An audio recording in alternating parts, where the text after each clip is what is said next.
G-Eazy, we're good to start. You okay? Yeah. What's up? You see the blacks over there? Yeah. This is Mo. That's Mo, right? Yeah. Anyway. So you want me looking at the camera or you? As if you're looking. All right, cool.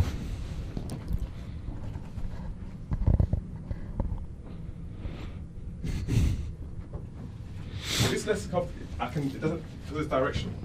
Okay. I can actually just have it. Okay. Yeah, So so it doesn't have to always be like. yeah. There's some like books right there, or like boxes that might work. To put it up like right here. Or maybe the, Yeah, I can put it there. Yeah. Maybe flip the back of This one? the pillow in the back. Alright, jam it in there or something.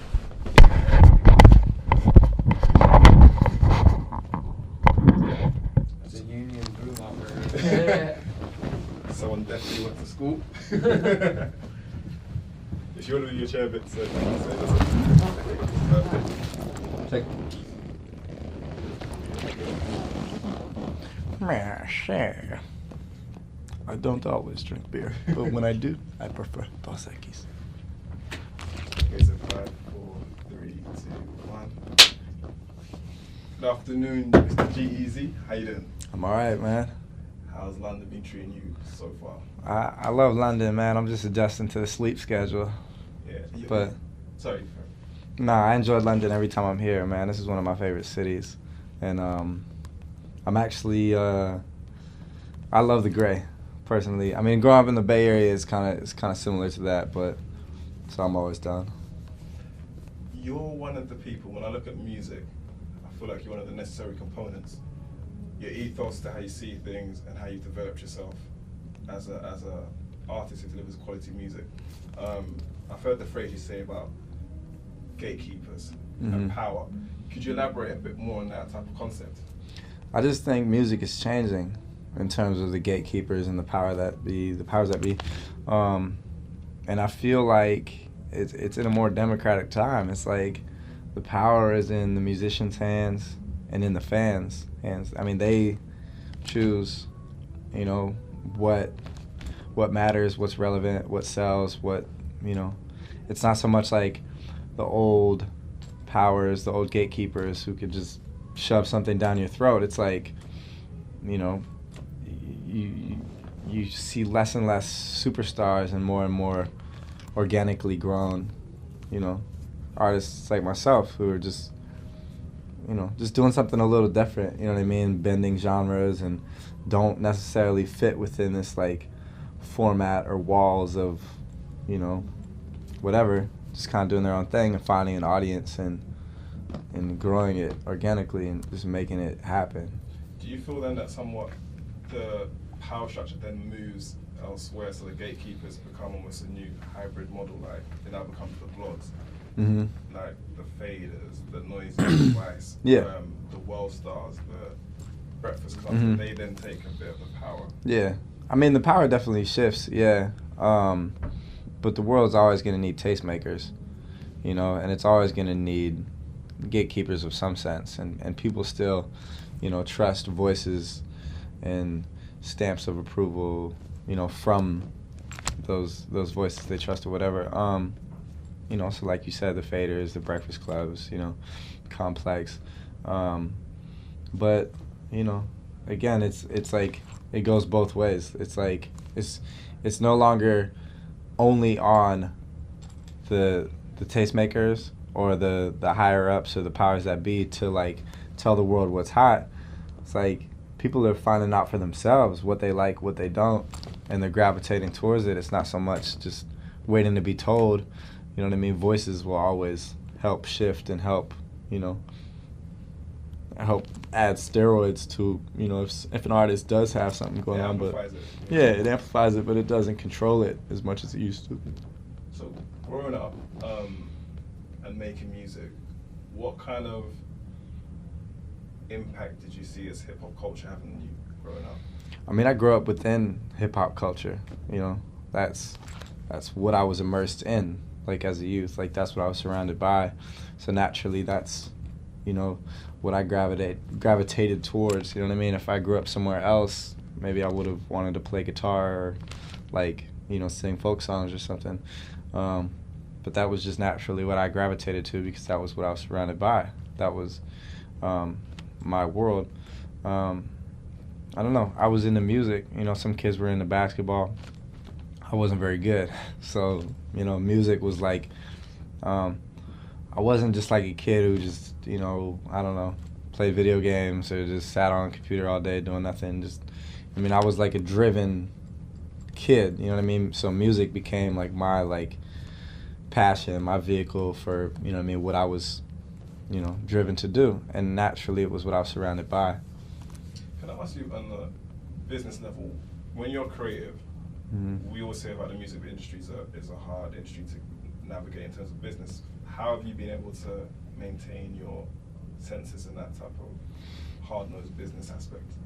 Man, I mean, there's two sides of music. Literally, there's the creative arts, and then there's business. And it's important to have both, but it's important never to let either one dictate or control the other side. Meaning to say is like you can't make a song with like business in mind of saying like I'm creating this song to gain something or to try to chase some audience or demographic or purpose or like place. And you can't let business say, you know what I mean, we need this, so go in and create this. You know what I mean? They have to live like independently from each other. And luckily, I mean, I do have a very strong like entrepreneurial spirit or whatever, but you know, over the last like, I don't know, 7 or 8 years, it's like I've developed a really great team, you know, so it's like on my management side, you know, they're killers. So it's like I can go into the studio and kind of just, you know, feel free to like let my mind just be creative, and you know what I mean, like they're in the other room on their laptops like hammering out schedules and, you know what I mean, advancing tours and shows and, you know, release plans and, you know, strategies and booking everything. And it's like it kind of like removes my brain from that, and it just lets me like, you know, create. And then at the end of the day, you know, after I've made, you know, a ton of songs, we all get together then and kind of whittle it down and like pick the sequencing for the album and come up with a plan for it. So in terms of a partnership with the label, you said that they should trust you. You know, yeah. Was there ever any type of, I wouldn't say anxiety, was there ever a thought where it's like, as you said, there's the creative part, there's the business, but we already established both on our own. So almost your job is to, as you said, amplify things before and just take it to places we couldn't reach before. Yeah, I mean, I feel lucky to say I've got a really good partnership with the label, you know, and that was what I fought for, you know, when we went in, was to say like, look, you got to be able to trust us to kind of deliver on our own, you know, creatively and plan it out. So then it's like when we bring it to them, it's like, this better work. You know what I mean? It's like, because our, you know, but I stand behind it, man. And with the last record, I think it surprised a lot of people. I think it, you know, it did really well for a long time, which is rare.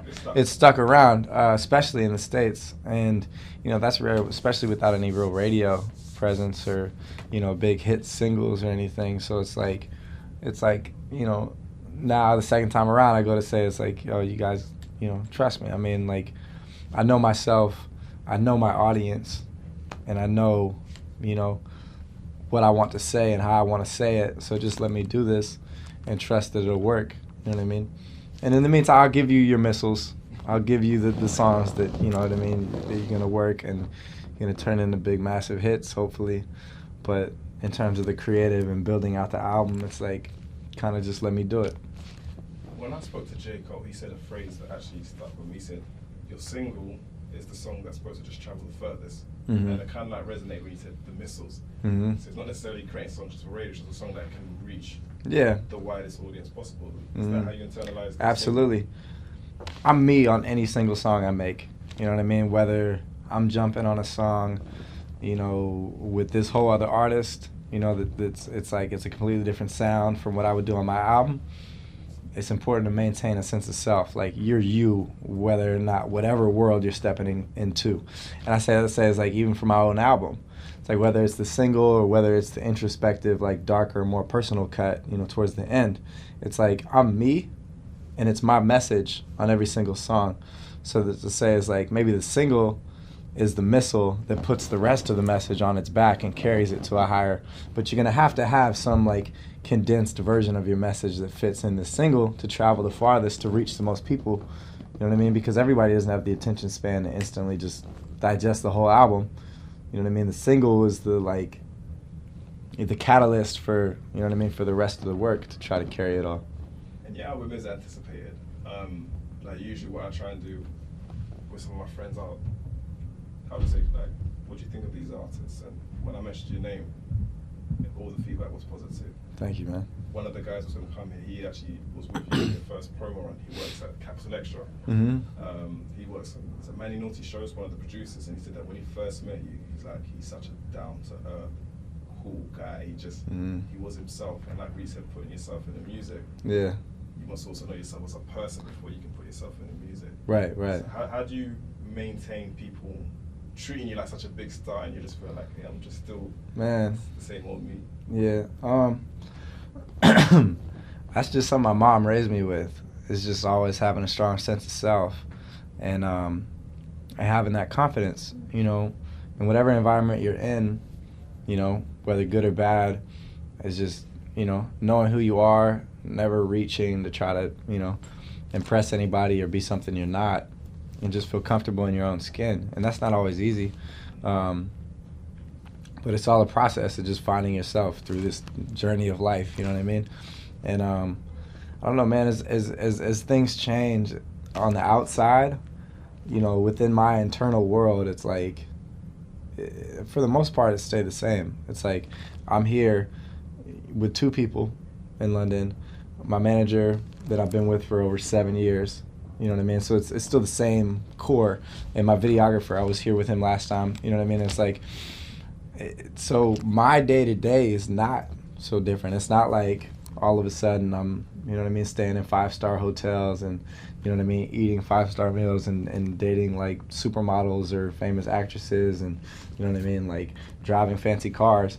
I still, you know what I mean, my day-to-day life has not changed that much. And I think, you know, to an extent, you know, you keep those people around you and you keep those routines to like, just remember who you are at all times, man, and never lose track of that, because when you lose track of yourself is when you start to lose everything, man. And that's, you know, that's all you have in this world as a creative, as a, you know, somebody speaking to people. I want to stop there. I'm just going to change the battery. And cool. Then we're going to talk a bit. One of the questions we will ask you, I'm going to ask you, like, possibly what's one of the deepest songs you have on the album coming up, because like you said with the singles, there are people who are the day ones who know your messaging points. So it's almost to try and make that almost like one of the so-called missiles, like, okay, that's the song I need to check out for. I'll gladly talk about it. I haven't really talked about it yet, because it's like, it's such an Easter egg of the album, and it's like, well, it'll make sense when you hear the song. But you know, it's things for people to, you know, it's almost like, that's the one I need to hear, because after the album comes out, it's hard for people to sometimes be like, wait, I catch the message. Sometimes just listen to the beat. They don't fully get it. No, there's definitely a song. Have you heard it yet? I didn't. The team, I got sent it, and then they were supposed to text me a code for me to stream it. And they didn't. I emailed back. I didn't get it. So I was like, So I was like looking at the track listing. I was like, I want to hear this song. Okay, so 5, 4, 3, 2, 1. So we were just talking off mic about introspection and introspective things and songs, and on this new album that people will soon hear, could you walk us through one of the songs that you may feel is the most introspective or deepest to you, and why? Yeah, there's a couple. I usually save the more like introspective stuff towards later in the sequencing, towards the end of the record, just in terms of flow. And I mean, so much of hip hop is, you know what I mean, just feeling invincible, you know, talking shit, just, you know what I mean, like aggressive, hard, you know what I mean, music. Like, and there's that on there, and that's kind of like, that's the layers of me. There's like the extraordinary G-Eazy, who's this like larger than life guy, and then there's the ordinary Gerald, who's just like, you know what I mean, a regular guy. And there's always going to be those, you know, two sides. I mean, I'm a Gemini. There's always going to be those two sides, but there's always going to be those, you know, kinds of records. But there's one song towards the end of the album. It's called "Everything Will Be Okay," featuring Kehlani. And I did it with her because I felt like she was the only person who kind of like understood and the sentiment, you know what I mean, and shared some of it. The first couple verses are kind of directed to my hometown, you know, the friends I grew up with, my little brother, my mom, my family, and it's like these demons I have inside of me, this, you know, this guilt about like leaving home, you know, about like chasing this dream, you know, and anytime you really put yourself first and you want to be great at something, you know what I mean, you don't get anywhere without, you know what I mean, like taking a journey, and really, you know, it costs you stuff along the way. You sacrifice a lot, and there's always going to be those voices in the back of your head of like, you know, why didn't you stay? You know, you turned your back on us, whatever, you left, you put yourself first, you know, in times of need, and, you know, in dark times, you weren't there. You were out chasing this selfish dream of, you know what I mean? But then on the other hand, it's like, this is all I've ever wanted in life. You know what I mean? This has been my dream since a youth, and, you know, I would be foolish not, you know, to like take that leap, to take this chance or whatever, you know, to try to win, to be able to come back home a winner and give back, you know what I mean? But it's like, you don't get that without sacrifice. And, you know, it's really just about the journey of life, and, you know, how things can come full circle. And then the last verse, I tell a story about someone who is real important in my life. It's a story I'd never even told to some of my closest friends. You know, till the day I made the record, like some of my closest best friends had never even known about this person or known this story.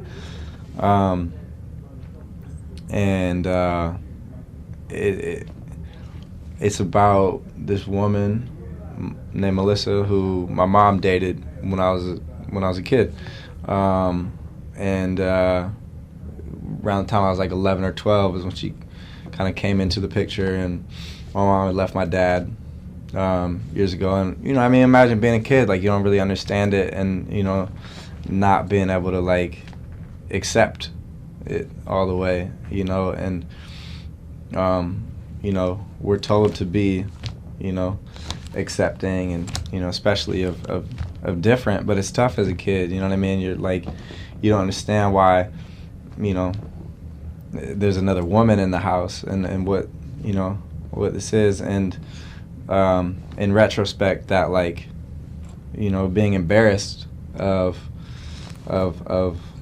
you know, not being more open and accepting.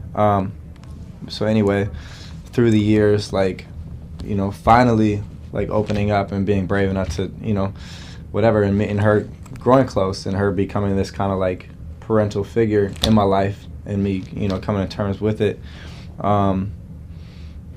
But around the time her and I finally, like, you know, got close,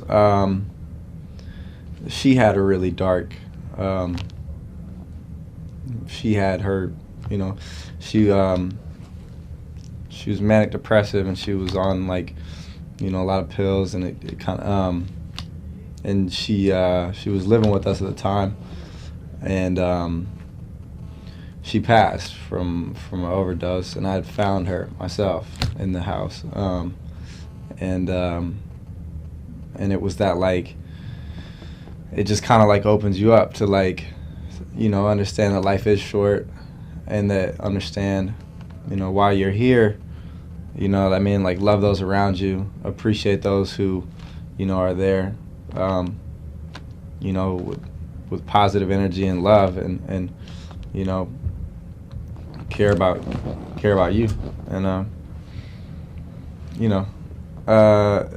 and it all comes kind of full circle to say that, like, although, like, the journey, has all these ups and downs, it's like, that's what makes it. But in the end, like, that's a real, like, wow.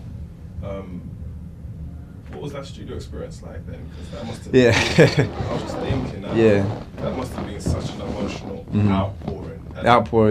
And that's possibly why you are a musician, because without that, you would have been carrying that all through your life. But in about a month or so, the whole world is going to get to understand that and open up their mind to parts of your life that you didn't know. Nah, man, I mean, the studio experience, writing and cutting that song, it was a little awkward in a sense, because it's like something very personal for me. In my head, it was therapeutic for me, to put it on paper, to write the song, to record it and get it out. But it's like, the producer, the engineer, the friends in the room are like hearing it back as I'm in the booth and I'm like recording it, and I'm trying to not to cry, like, honestly, like, to keep it together, and I'm cutting this song, and I mean, I came out and they were, everyone was like, everyone was also on the verge of tears, and they were just like, yo, like, respect, like, in music, I think when you really open up and you bear it all, and it's scary, it's hard, man, it's real hard. I mean, I'm about to be naked in front of the world when this record comes out, and, like, I share those demons, like, stuff I'm not proud of, stuff I'm afraid of, stuff I'm scared of, like, stuff that haunts me, like, that's bearing it all. That's not easy, man. It's easy to talk slick. It's not easy to really open up sometimes, but then that's the power of music, is that when you let people in, when you let the listeners in, the relationship is closer, and the music is more powerful, and it's, it has like a lasting impact. That's when you have the heart of the people, and that's something that structures, corporations, they can't get. They can just position things, but when you have the heart of the people, they'll follow you in places that money can't. And it's again, it's like, I made the song, to, if anything, for me, to get it out and to fully go there and to challenge myself to say, as an artist or a songwriter, I think to display that pain and to pour it out is healthy, and is powerful. So that was the exercise for me. Because we're quite short of time, I'd like to ask you, what is now kind of like I'll ask you two questions. Some of the lessons you've learned being in the music business, and also your perception of success. Man, lessons I've learned in the music business is just keep your head on straight and try to maintain a balance, man. I mean, literally nothing can prepare you for how crazy this gets, too.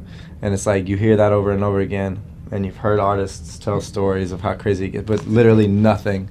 Like, it's a roller coaster ride that you don't know what's coming, man.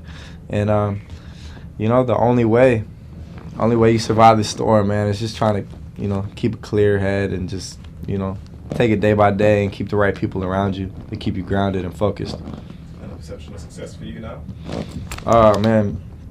Perception of success is a real fuzzy, weird thing, man, because it's like, on one hand, the day I paid rent, with money from music, like, I felt like the most successful person on earth, because this is a dream. This is not like a job at Starbucks. This is an actual, like, creative, like, dream.